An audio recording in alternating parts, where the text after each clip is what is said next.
what are some of the top tips you would say for leaders to work on? What have you observed along the way that you think leaders should embrace? How would we distill what you've learned along the way that leaders need to know? Sure. Sure. I'll give you a couple that I think can be really simple and helpful at the same time. I think one thing that leaders need to remember is that I don't need to agree with someone to learn from them.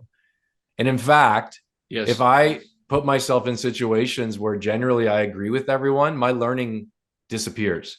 So I've got to seek out opportunities for resistance and pushback. And, if you're in a positional leadership role, that actually is something you have to look for.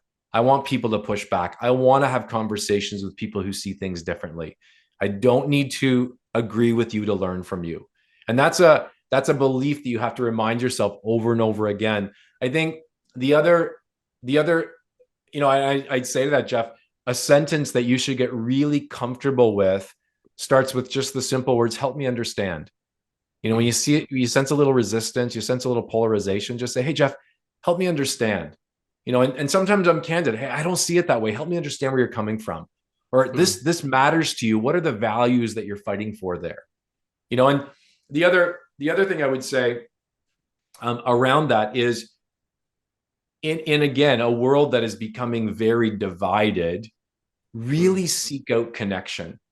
And I'm not going to delve into politics and social issues, but again, going back to algorithms, it feels as though if, for example, politically, I'm on this side and you're on that side, we have nothing in common. Our values are nothing. Well, you know what?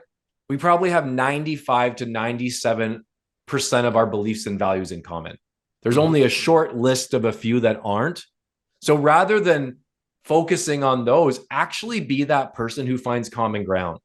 Hey, you know what? I don't feel like we're aligned there, but I bet we agree on this. Or you know what? I think we're both, sometimes I say, fighting for the higher purpose. We both are looking for this. And, I often say, you can tell a real connector by the parties they throw because they're the most eclectic group of people, in terms of just, you almost go, how is this group together? But I think this gift of connection and making those connections is a huge piece. And I mean, again, super simple, but be very mindful of how often you use the word but.